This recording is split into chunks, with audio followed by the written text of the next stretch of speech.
명절 연휴 기간 중 가정폭력 신고가 평균 약 1,000건에 달하는 것으로 나타났습니다. 경찰청 자료 분석 결과 2014년 설부터 올해 설까지 접수된 가정폭력 신고가 3만 1,157건인 것으로 조사됐는데요. 명절 후 늘어나는 가사소송, 예방책은 무엇일지 하나님의 법, 세상의 법에서 알아봅니다. 하나님의 법, 세상의 법, 이재만 변호사님 나오셨습니다. 변호사님 안녕하십니까? 네, 안녕하세요.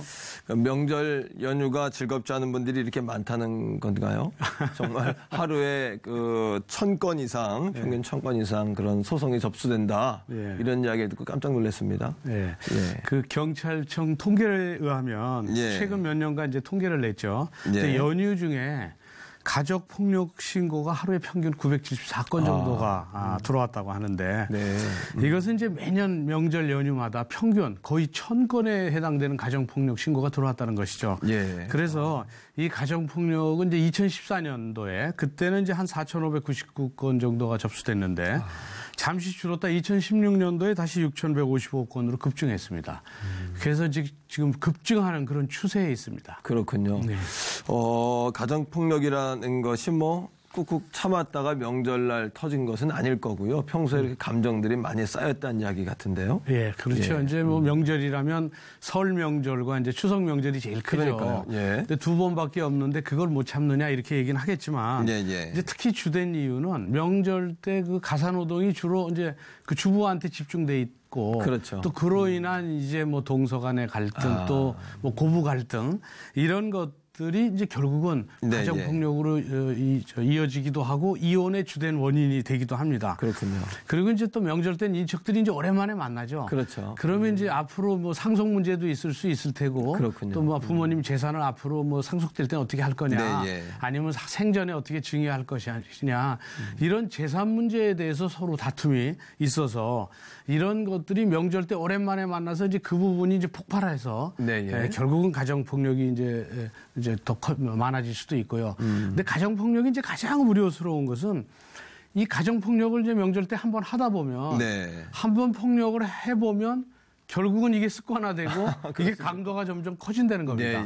그래서 처음에는 그냥 자존감을 해치는 언어적 폭력이 그 다음에는 점차 성적 학대, 방임, 유기, 직접적 폭력, 물리적 폭력 이렇게 상당히 강도가 커지고 심지어는 아주 극단적인 때까지 갈 수도 있는 것이죠. 그렇군요.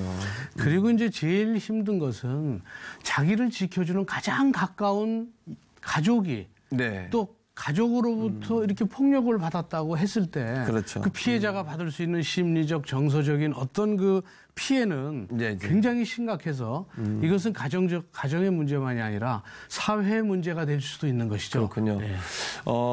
명절 이후에 이혼 소송 건수가 많이 늘어난다 이런 이야기가 있는데요. 그 부분도 통계청의 최근 5년간 그 자료에 의하면 설 명절 직후와 추석 명절 직후의 이혼 건수는 바로 직전 달에 비해서 약 11.5% 증가했다고 하고요. 그렇군요. 그다음에 이제 가정법률 상담소의 경우에는 명절 직후에는 이혼 상담 건수가 한 100% 증가한다고 합니다. 그러니까 결국은 명절 때 그동안 쌓였던 문제들이 한꺼번에 터트리는 그 방아쇠 역할을 하는 것이죠. 그래서 명절 때 방아쇠가 당겨지면 명절 직후에 바로 이혼 소송으로 연결되는 것이죠. 그렇군요.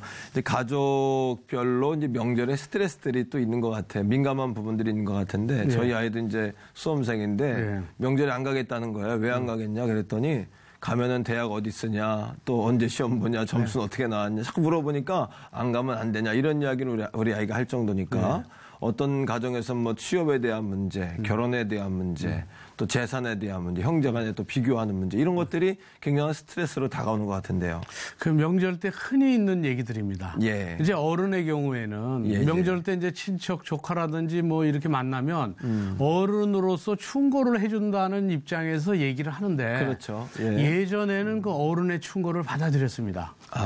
그리고 받아들이는 풍토가 다 있었기 때문에 서로들 그것을 결국 결국은 본인이 마음에 깊이 간직하고 그렇죠. 그대로 따랐는데 네. 요즘에는 그걸 잔소리로 들어요.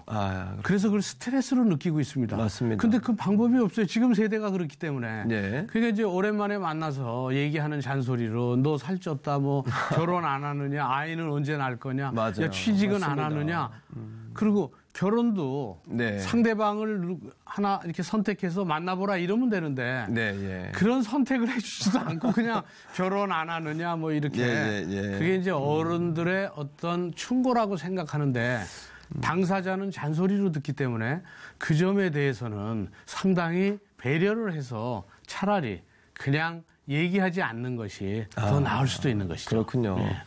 뿐만 아니라 이제 명절이 되면은 이제 오락 문화가 좀 우리나라가 좀 적지 않습니까? 네. 특히 이제 그리스도인들 같은 경우에는 더 오락 문화가 작다 보니까 식구들끼리 모여서 고스톱도 치고 그러면서 이건 신앙적으로 해야 된다 말아야 된다 이런 좀 이야기도 다툼도 있고 좀 그렇지 않겠습니까? 이제 도박은 이제 도박죄로 형사 처벌될 수 있는데 그 형사 처벌되는 입법 취지는 도박은 이제 일확천금을 노리기 때문에 돈을 결국은 그 목적으로 그렇게 생각을 하고 뭐 또 여러 가지를 위한 수단에 불과한데 그걸 목적화하고 또 노동 가치를 아주 약하게 생각을 해요. 노동 가치의 그 중요성을 몰라서 노동 없이 그냥 일확천금을 얻으려는 그래서 노동 의욕이 상실되면 국가 경제적으로도 상당히 문제가 되죠. 그래서 도박죄를 처벌하긴 합니다. 하지만 명절날 친척끼리 일시오락의 정도로 하는 것은 형사처벌 대상은 아닙니다. 그러니까 명절날 아는 그 가족끼리 무슨 뭐 화토를 한다든지 이런 거는 이제 처벌되지 않는데 전혀 모르는 사람들끼리 모여서 명절 아닐 때 판돈을 크게 해서 하면 형사처벌이 되는 것이죠. 그런데 이제 형법은 그렇다고 하더라도 크리스찬이 이런 도박을 하면 되겠느냐. 일시오락의 정도라도. 그러니까요. 그러니까 전통적인 그 윷놀이는 도박으로 되기가 좀 어렵고 뭐 밖에서는 도박하기가 어렵지 않습니까? 그렇죠. 명절 때만 하는 거니까. 그래서 굳이 해야 된다면 윷놀이 정도 하는 것이 좋지 않을까 이렇게 생각합니다. 명절에 일어날 수 있는 일들을 좀 이렇게 훑어봤는데요. 명절 연휴에 가정폭력이 1000건 이상 신고된다. 또 그 이후에는 10% 이상 이혼 소송이 늘어난다. 이런 이야기를 들으면서 현실이 정말 가슴 아프다라는 생각이 들고 우리가 먼저 가정에 대한 개념을 좀 더 점검할 필요가 있지 않나. 가정이라는 것은 군림하는 곳이 아니라 서로 격려하고 세워주는 곳이다라는 거. 또 안식해야 되는 곳이고 축복하고 격려하고 또 이렇게 안아줘야 하는 것이 아닌가. 특히 이제 명절이 되면은 고부 간의 갈등, 또 부부 간의 갈등, 심지어 중요한 것은 그것들을 우리 자녀들이 영향을 받는다는 거 아니겠습니까? 그렇죠. 이게 이제 가장 큰 문제가 될 텐데 성경에도 보면은 가족이나 친족들을 이렇게 무시하고 배반하는 것을 믿음을 배반하는 자다라고 성경은 이야기하고 있고요. 또 부모는 자녀를 노엽게 하지 말아야 하지만 또 자녀는 부모를 공경해야 하고 그러니까 가정이라는 것이 하나의 사회고 공동체라는 개념의 전환 이런 것들이 우리에게 필요하지 않나. 또 청교도는 가정을 교회로 여기지 않았습니까? 그리고 일터도 교회로 여겼고 또 부모와 자녀 간의 관계도 하나님의 자녀라는 개념들을 서로 가지고 공유했단 말이죠. 이러한 어떤 개념의 전환이 절실하게 필요할 것 같은데요.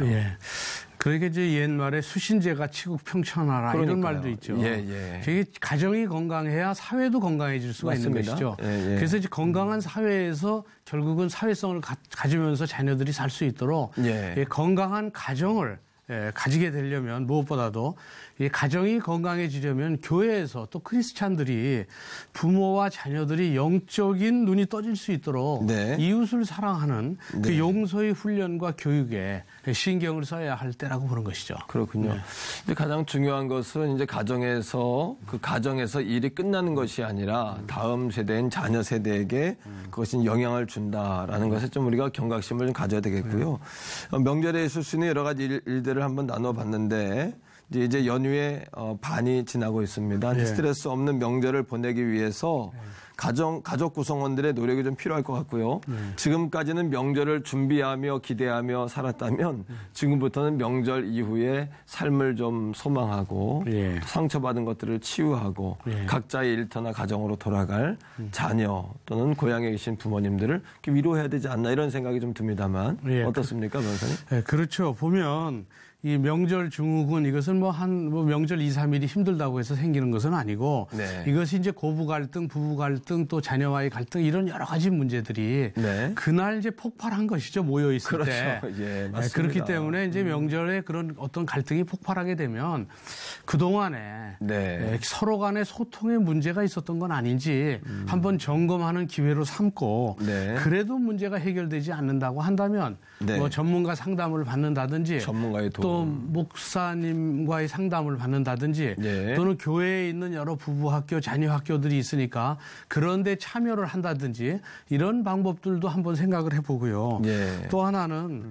이 부부라든지 자녀라든지 이 가정 구성원들이 이 명절을 통해서 정말 동지의식을 가지고 그리고 하나님의 복음 안에서 하나가 될 수 있다면 그로 말미암아 선물로 주신 열매 또 수많은 감사의 조건들 이것을 확인할 수 있을 것이라고 생각합니다. 그러니까요. 아직까지 추석 명절에 가족 예배를 드리지 않은 가정이 있다면 이 저녁이라도 예배하는 시간을 좀 가지면 좋겠다는 생각이 들고요. 명절보다 저는 더 중요한 것은 명절 이유가 더 중요한 것 같아요. 자녀들이나 부모 형제가 흩어졌을 때 서로를 그리워하고 또 사랑하고 또 격려받고 또 끌어안아주고 또 그런 따뜻하고 화목한 주님이 함께 하시는 그런 명절이 되면 좋겠다라는 생각을 해봅니다. 변호사님 오늘 말씀 고맙습니다. 네, 감사합니다.